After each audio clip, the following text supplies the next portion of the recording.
はい、直打法の場合はこのように切っ先が指先側を向くように持ってこのまま指の間から手裏剣が抜けるように打ちます。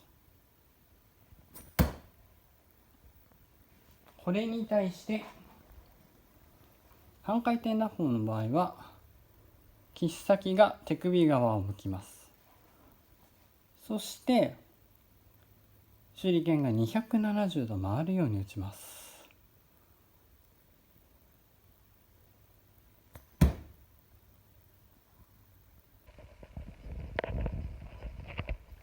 はい、では今日はですね、半回転打法の打ち方、それからメリットやデメリットについて、ちょっと話しながら、練習していきたいと思います。それで前回ですね、半回転打法とそれから直打法、この2つを打ち比べてみました。で、結果的には直打法の方が、貫通力が高かったっていう結果なんですけれども、あれを見た方から半回転打法の打ち方にちょっと興味が出てきたっていうご連絡をいただきまして、なのでちょっと打ち方について改めてちょっとお話ししてみたいと思います。それで、手裏剣をやっている方、大抵の人がそうなんですけれども、半回転打法ってほとんど使えません。ほとんどの方が直打法、まっすぐ切っ先を上に向けて打つ打ち方、これを一番最初に勉強して練習してるんじゃないかなと思います。で前回の動画でもお話をしたんですけれども、半回転打法っていうのは、ちょっとやっぱり一等低い技術に見られてしまうとか、そういったデメリットがありますが、一度マスターしてしまうと、その回転をさせるっていうことを覚えることで、今度直打法の回転をさせない打ち方、これの上達になる部分、何か見えてくる部分っていうのがとても多いと思いますので、やっぱりどちらもできるようになると、2倍楽しいかなと思います。さて、それで直打法についてなんですけれども、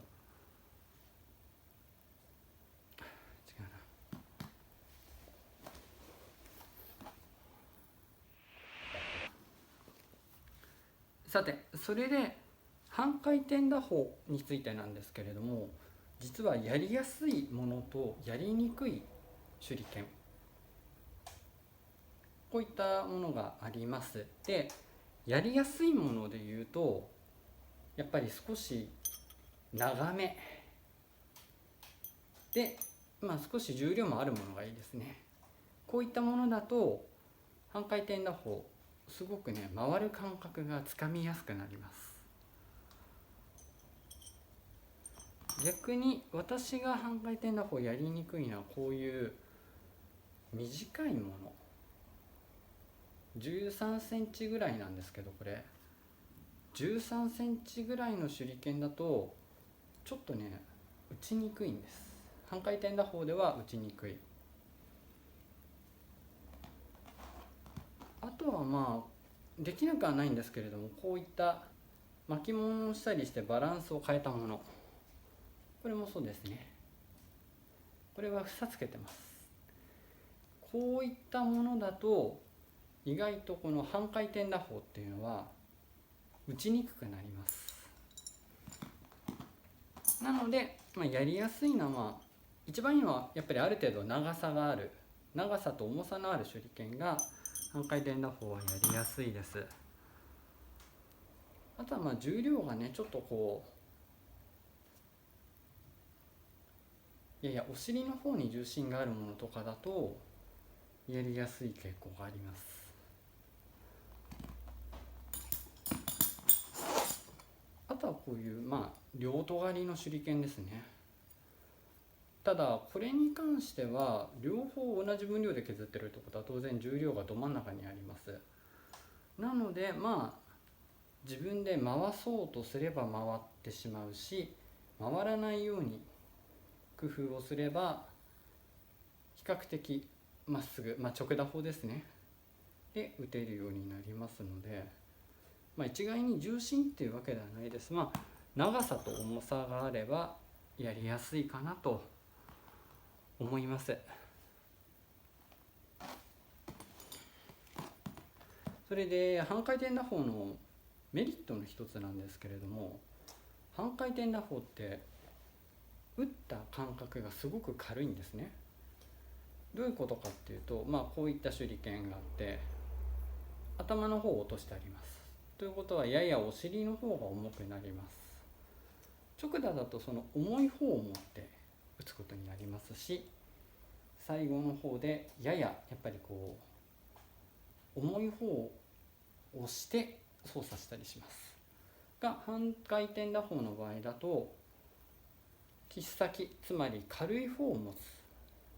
頭の方がお尻の方が重いです。このまま打ちます。なので自然に、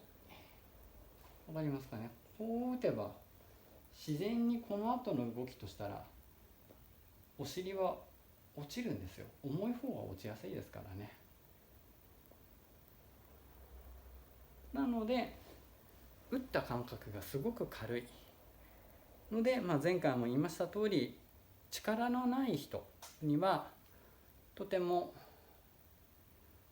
いい技術の一つじゃないかなと思っています。で、デメリットの一つとして、回転数が合わないと刺さらない。直打法の場合だと的の手前からこれぐらいの角度で倒れていきます。つまりこの直線の距離といいますか、刺さる距離が長いんですね。的の手前1メートル2メートルぐらいからもうどこでも刺さる角度になっている。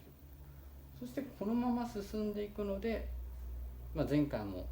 検証した通り貫通力が高い。それに対して回っているということは結構やっぱり刺さるタイミングがちょっとシビアになってきます。ですので急に距離を変えたりすると距離の調整が難しくなるんじゃないかなと、一応それがデメリットというか、調整には慣れが必要ですというお話です。で、投げ方なんですけれども、切っ先尖った方を下に手首側に向けます。で、直打法の場合だと皆さん慣れているので無意識に押さえる動きがおそらく自然にできてます。皆さん直打法を打ってる方は。ただ直打法はできるけれども半回転打法できないっていう人は、回そうと思って自分で積極的に手首を使いすぎている。一応ものの教科書では、このお尻側を少しはたけとはいう方はいますが、積極的に回しすぎてしまうとやっぱり刺さらない原因になります。なので私のイメージですが、手を軽く止めるようなイメージ、これで調整してます。で、手を止めるときに手の筋肉で止めると多分うまくいかないです。なので一応お腹で手をぐっと止めるようなイメージ、お腹から止めます。そうすると結果的にこれも手からやっぱりすり抜けていくんですね。つまり手首を使って返すのではなく、動きとしては一緒なんです。手からすり抜けていく、自然に打つ、もうこの場合投げるでもいいのかもしれないです。自然に投げるというか、ただ距離の調整があるんでちょっとお腹でグッと手をこの辺りで止めてあげるイメージ。直打法の時にはやらないでくださいね、下まで下ろしてくださいねっていう話をしましたけれども、その逆、ぐっと手を止める。そうすることで距離の調整しやすくなります。あとは直打法以上にこれによって調整してください。近い距離、これ私の場合です。直打法も人によって違います。近い距離、遠い距離と、もっと遠い距離みたいな形で、ちょっとこの持ち方によって結構距離の調整をよりシビアにしやすくなります。ちょっと打ってみます。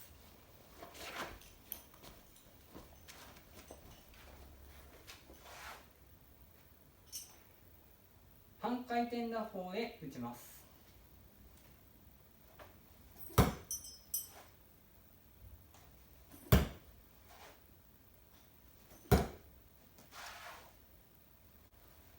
続きまして距離を変えながら半回転打法で打ってみたいと思います。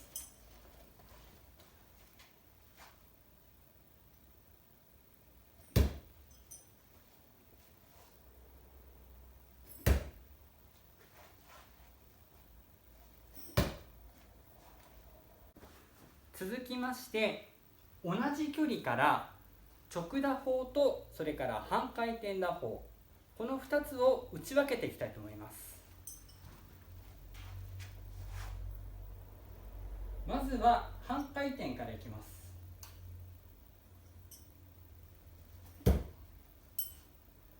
直打法いきます。半回転打法いきます。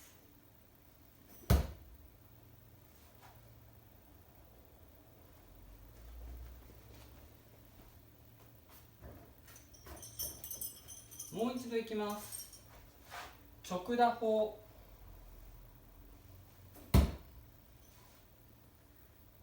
半回転、直打法、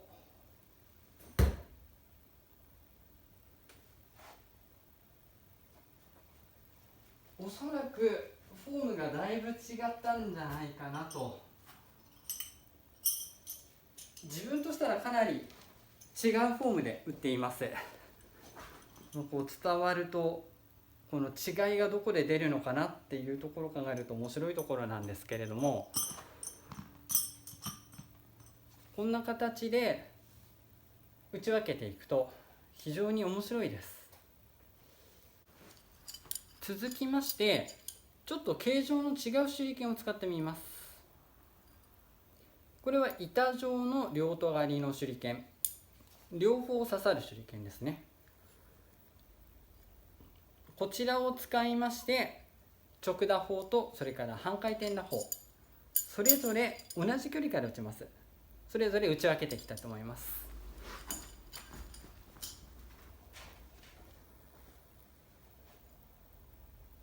まずは半回転からいきます。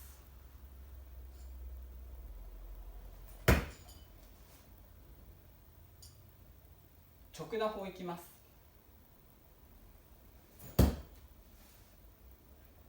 半回転打法いきます。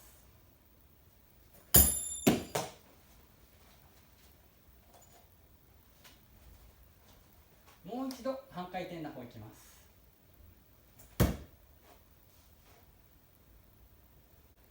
このように半回転打法、これがある程度使えるようになると、突然いつもと違う形の手裏剣を渡された時でも打てるようになります。できれば直打法を稽古していても、この手裏剣なら直打法が打てる、でも急にこの形の手裏剣を渡されたら直打法ができなくなっちゃった、ではちょっと面白くないので、どんな形でも打てるようになってほしいです。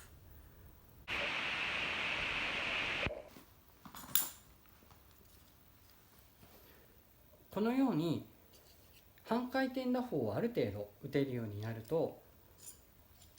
いろんな形の手裏剣が打てるようになります。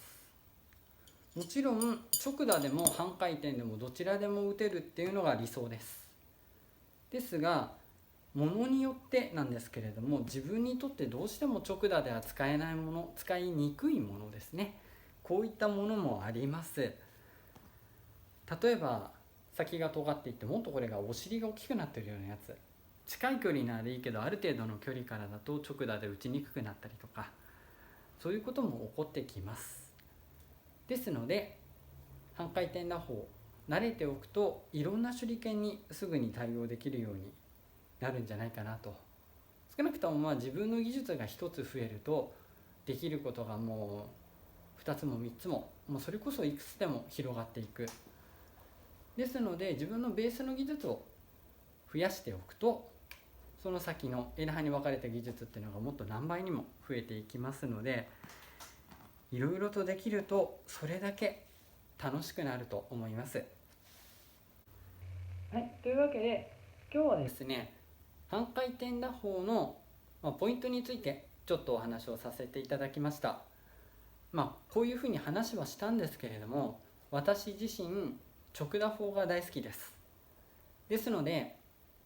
距離自慢ではないんですけれども、長い距離でも直打法で打てるようになりたいし、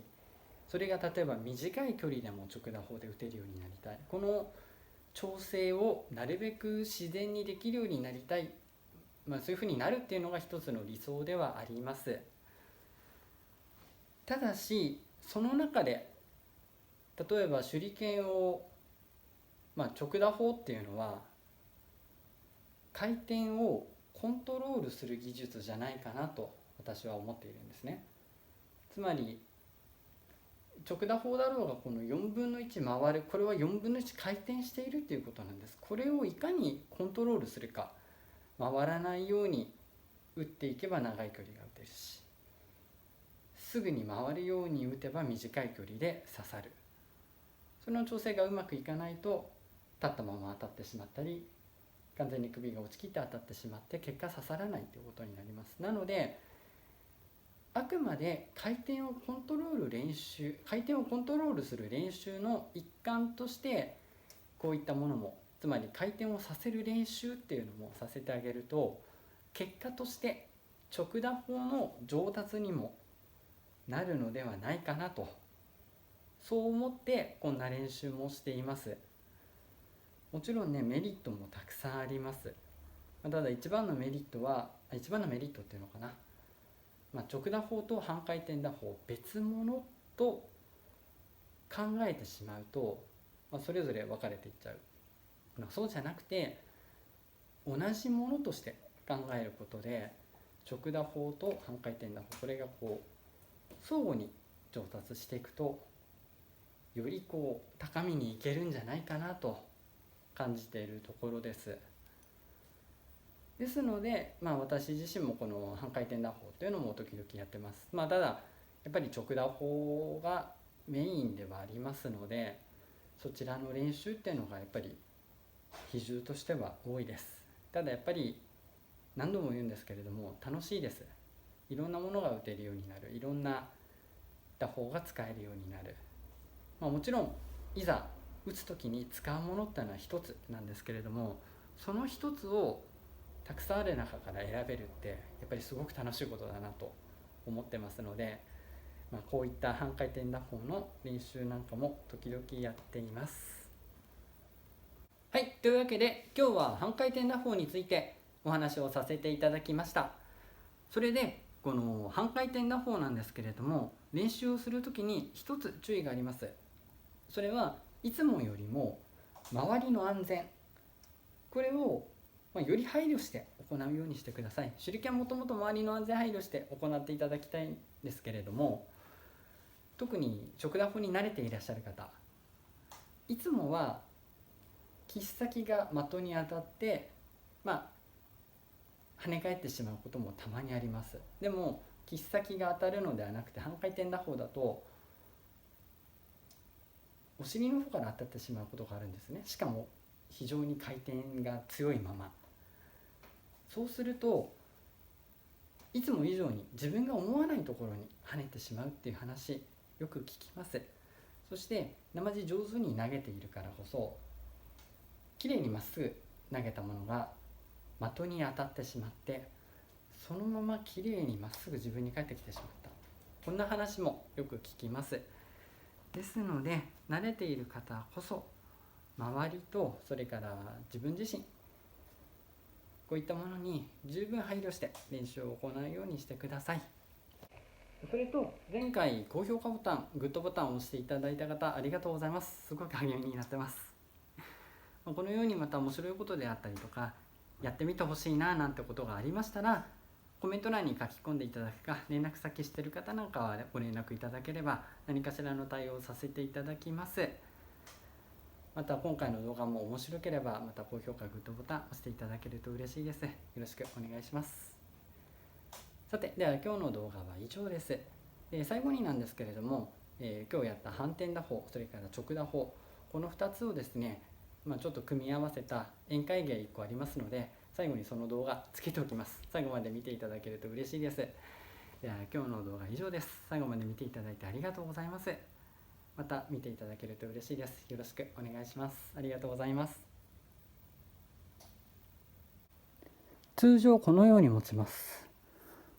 片方をひっくり返して向かって右側は半回転打法、左側は直打法で打ちます。